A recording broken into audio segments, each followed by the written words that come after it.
ल good afternoon सबैजनालाई है। अब लाङटाङ ट्रेक शेरगोरी भन्दै हिँडेको बिहान 5:30 बजे। बाटोमा खासै त्यस्तो भएन, सरासर आयो। 12 बजे स्यापुर बेसी आइपुग्यो भनौँ न म। अनि त्यहाँ खानासाना खाइयो, खाना मिठो थियो। हिलो पो रहेछ यार, 450 रुपियाँ खाना, मटन खाना। अनि एउटा स्टिक किनेछु, अस्तिको हरायो न त अन्नपूर्ण जाँदा। कम्फर्टेबल रहेछ यो। र अहिले त्यस्तो छ है नजारा। यो साइड चाहिँ यो डाँडाले चाहिँ दोर्जे लाक्पा र लाङटाङ हिमाल छेकेछ। यो डाँडाले यस्तो दामी भ्यू छ है, यो डाँडाले सब छेकेछ। ल खोला पनि के हो यार, बाढी आएको छ क्या माथि यार।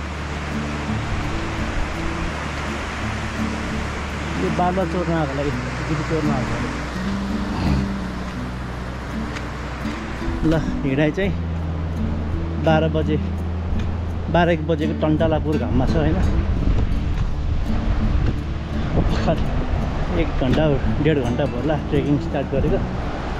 त्यस्तो त केही भएको छैन है।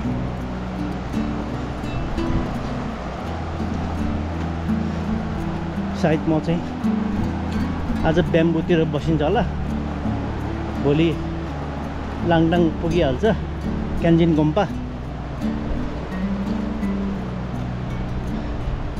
पर्सि बिहामा शेरगोरी पिक चढ्छु। अनि पिक पुगेर फर्केर सायद पहिरो भन्ने ठाउँतिर आइपुग्छु कि फेरि ब्याम्बुतिर आइपुग्छु। निको पछि जोस् बेलुका घर पुग्छु म काठमाडौँ। यसपालि चाहिँ धेरै पुस नगर्ने, पहिला जस्तो यो अरू ट्रेकिङ गरे जस्तो के। किनकि मैले यसपालि दबाई ल्याएको छैन है।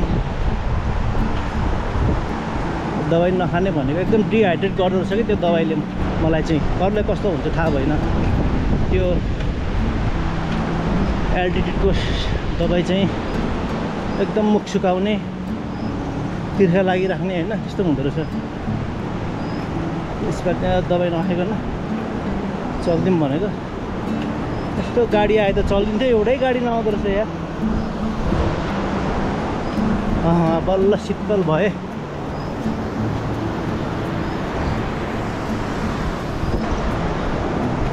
ल मेरो भिडियो अन्तिमसम्म हेरेर साथ दिनु होला है। ल अब त्यो अघि गाइड भाइ भेटेको थियो होइन, उसले भनेअनुसार म चाहिँ आज 5 घन्टामा दाइ तपाईँ रिभर साइड चाहिँ पुग्नु सक्नुहुन्छ भन्ने छ होइन। के हो, पुल पो आएको हो, बाल छ त।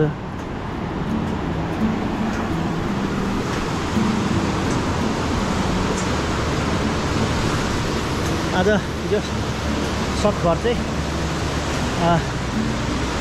रिभर साइड पुग्ने हो होइन। त्यो ब्याम्बु स्याम्बु चाहिँ बसिँदैन आज। ल कुन ठाउँमा आयो यो ठाउँको नाम के हो, जेसुकै होस्।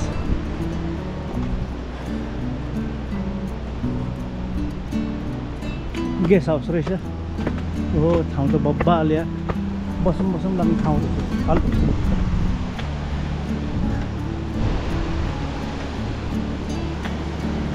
Look at that fucking view.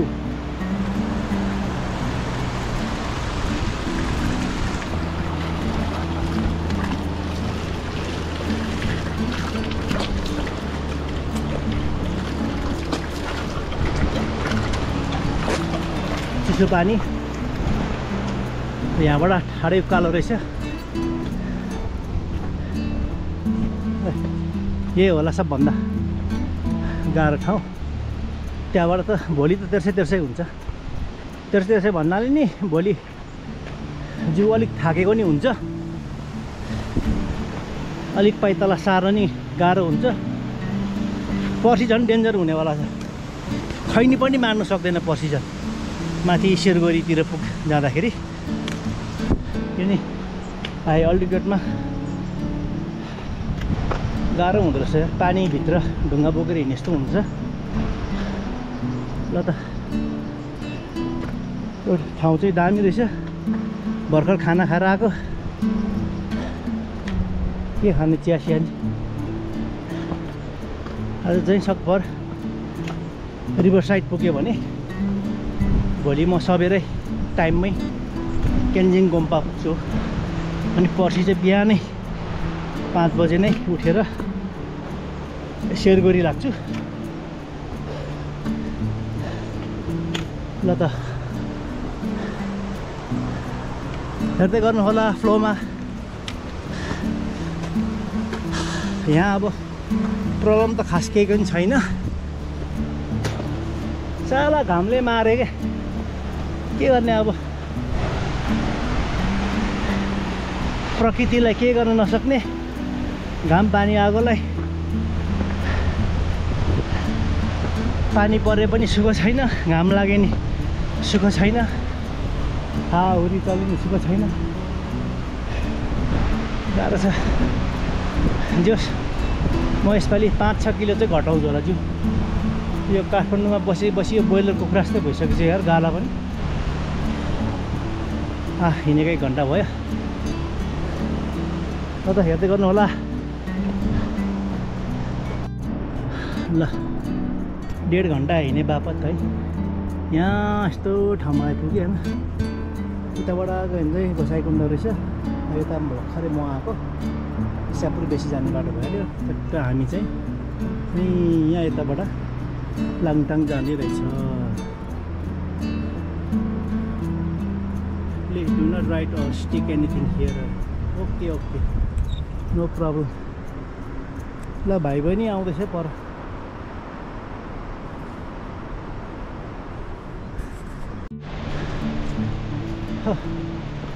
ल म चाहिँ जस्ट पास पहिरोबाट जस्ट पास भएँ होइन पहिरो भन्ने ठाउँबाट 15-20 मिनट अगाडि छु होला उता भिरमाउरी पनि रहेछ यहाँ बाइसवटा गोला रहेछ सर्टकट रहेछ यहाँबाट अझै 2 जना भाइ बहिनी भेटेको थियो है खराब ताप देख्यो यार म त हिँड्नै सकिनँ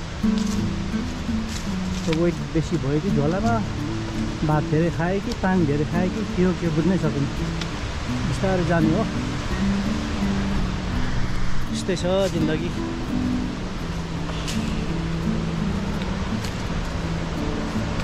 हिजो बेलुका चाहिँ भोलिपल्ट जाने बेलुका चाहिँ ज्वरो आउला जस्तो भयो क्या किनकि हिजो एक्कासी गरम बढेको थिएँ काठमाडौँमा म त्यस्तो हुने बित्तिकै चिसो लाग्छ ज्वरो आउनै हुन्छ होइन अनि बेलुका 1-2 रोटी मात्रै खाएर सुतेको थियो एनर्जी नपुगेर हो कि के हो बिहान अनि फेरि उठे बित्तिकै मुखसुख धोएर ढिलो हुन्छ भनेर कुदिहाल्यो है यस्तै हुन्छ जहिले पनि हाइकिङ आउँदाखेरि कि के बिर्सिन्छ कि के छोडिन्छ के हुन्छ भने जस्तो कहाँ हुन्छ र बाटो त यस्तो छ नि रहेछ है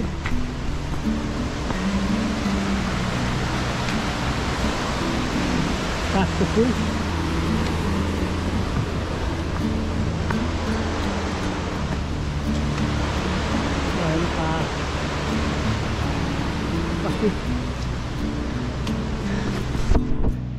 अन्नपूर्ण जाँदा नि यस्तै थिए पहाडहरू यो चाहिँ नजिक रहेछ अझ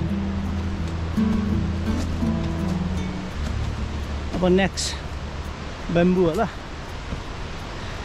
हेर्न रिभर साइड त्यहाँबाट बेम्बू होला हेर्दैनौँ जे आउँछ जहाँ भरे 6 बज्छ त्यहीँ ठक्क रोकिने हो बस्ने हो सुत्ने हो पुलुक्क भात खाने भुर्लुक्क सुत्ने हो भोलि बिहान जुरुक्क उठ्ने फेरि टाप दिने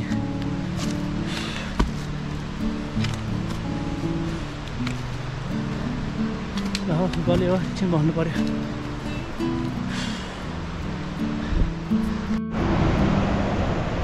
ल 2-3 घन्टा बाद हिँड्दा बेम्बू भन्ने ठाउँ पनि आइपुग्यो है। नजरा त्यस्तो छ ठाउँ। खोला बगेको काग पुडेको भोटे काग होला झन्डै साला के भन्छ अरे छट्ट फर्किँदाखेरि खोलामा स्वाटो नुहाम भनेको त यार खोला त के हो यार यस्तो यार धमिलो धमिलो पो पानी देख्छ त यार हेर्दै घिनलाग्दो बागमतीको जस्तो देख्छ त पानी त। नुहाई धुवाई कार्यक्रम चाहिँ हुँदैन पानी हेर्दै जिउ चिलाउला जस्तो नुहायो भने घरै गएर नुहाउँछु बरु यार। यो ठाउँ चाहिँ अलिक फेमस नाम चलेको ठाउँ बेम्बू आइपुग्यो हामी।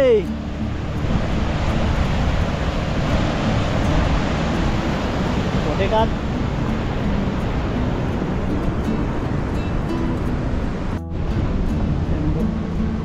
1970 मिटर।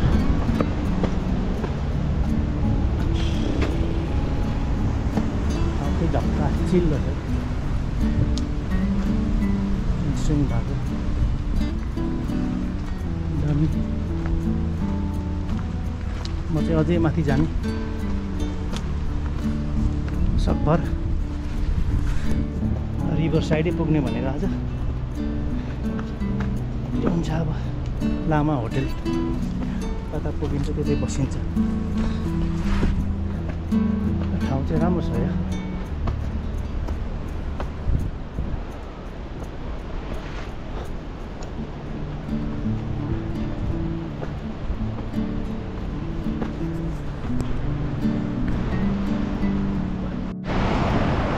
ल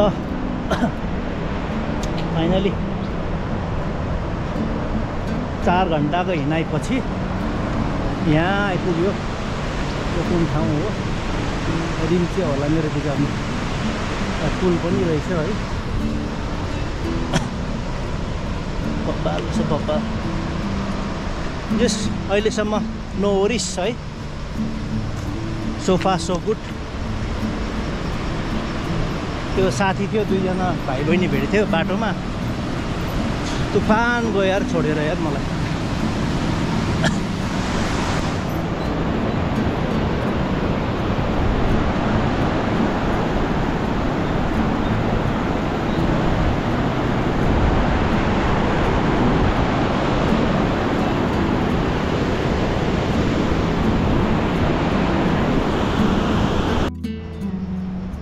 ढेँडो भागे यो सायद मेरो विचारमा नयाँ पुल होला होइन। पुरानो चाहिँ यहाँ अस्तिको बाढीले के भुइँचालोले बगाएको यो पुरानो चाहिँ नयाँ बनाएको रहेछ यो। अघि पर यो ढेँडोले यस्तो तर्साइदियो यार। एक सुरमा सोच्दै हिँडिरहेको थियो है बाटोमै बसेर त थुप्रै भागेर यस्तो तर्स्यो यार। ल यो चाहिँ रिम्चे हो कि कुन ठाउँ हो यार यो।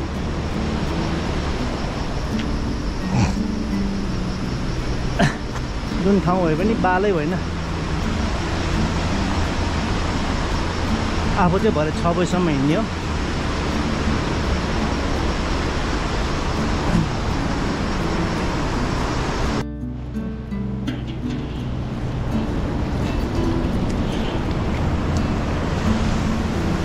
एकदम मिठो पानी छ।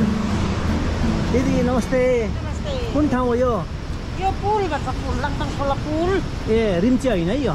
रिम्चे अझै जानुपर्छ। ए लाङटाङ खोला पुल हो यो। पहिला यो भुइँचालोले कि बाढीले बगाएको पुल हो?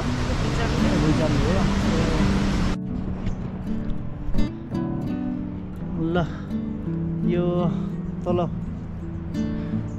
रिम्चे भन्दा वरतिर यो उकालोमा छ सबभन्दा गाह्रो पार्ट यही लाग्यो मलाई चाहिँ आज है। अझै रिम्चे आइपुगेको छैन। अब 5 मिनट 10 मिनट होला। ल मरेर रिम्चे आइपुग्यो होइन। अब यहाँबाट चाहिँ अझै उकालो छ अरे। यहाँबाट लामा होटेल चाहिँ 20 मिनटमा पुग्छ अरे। 20-25 मिनट लाग्छ अरे यार। सायद म आज त्यहीँ बस्छु होला। तर यो उकालो चाहिँ लास्ट रहेछ यार, अझै छ भन्नु चाहिँ है। हेर्दै जाउँ के हुँदो रहेछ। ल हामी चाहिँ म चाहिँ अब रिम्ची आइपुग्यो। अब यहाँबाट 20 मिनट हिँडेपछि लामा होटेल त्यही बस। सायद भोलि चाहिँ सजिलो हुन्छ मलाई। ल हेर्दै गर्नु होला, किप वाचिङ।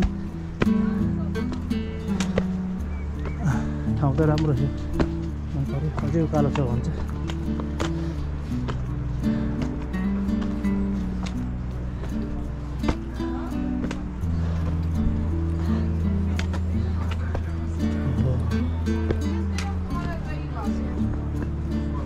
बाटो चाहिँ कता हो?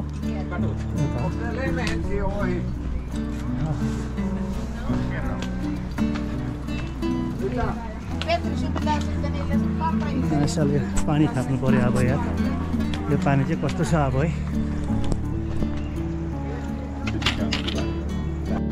ल मेरो आजको बसाइ चाहिँ लामा होटेल हुन्छ। ऊ त्यहाँ आइपुग्यो। अब 5 मिनट हिँड्नु हो।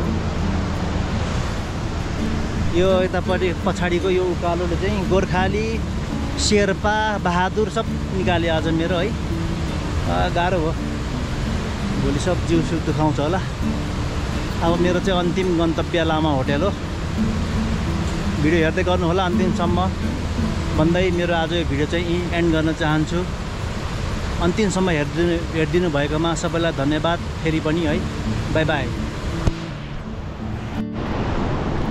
ल मेरो आजको डेस्टिनेसन लामा होटेल पनि आइपुग्यो। आया अब त्यो भाइ बहिनी खोज्नुपर्ने छ, कहाँ बस्छ है।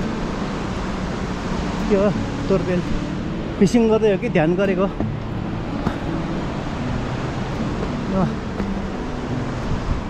यहाँ यो लामा होटेलबाट यता चाहिँ साह्रै गाह्रो रहेछ।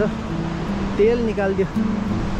हामी गोर्खाली, शेर्पा, बहादुर सब निकालिदियो आजको यो उकालोले यार। म त धेरै ग्याप भयो नि होला, स्ट्यामिना कम भएको। त्यो झोला पनि होला 10 किलो जति छ होला मेरो। साह्रै गाह्रो पनि। ल मेरो डेस्टिनेसन चाहिँ हिजोमा आजसम्म हेर्छु अब कहाँ बस्दा ठिक हुन्छ। यहाँबाट चाहिँ उता गइँदैन।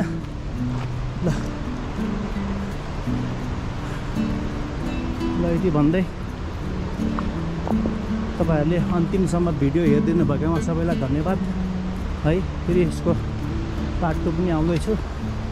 भोलि यहाँबाट केन्जिङ गोम्पा जानेछु र फेरि तपाईँहरूलाई भिडियो चाहिँ देखाउनेछु भन्दै मेरो आजको भिडियो चाहिँ यहीँ एन्ड गर्न चाहन्छु। धन्यवाद। जस्तो लामा होटल त एउटा मात्रै भनेको 10-15 वटा रहेछ साला।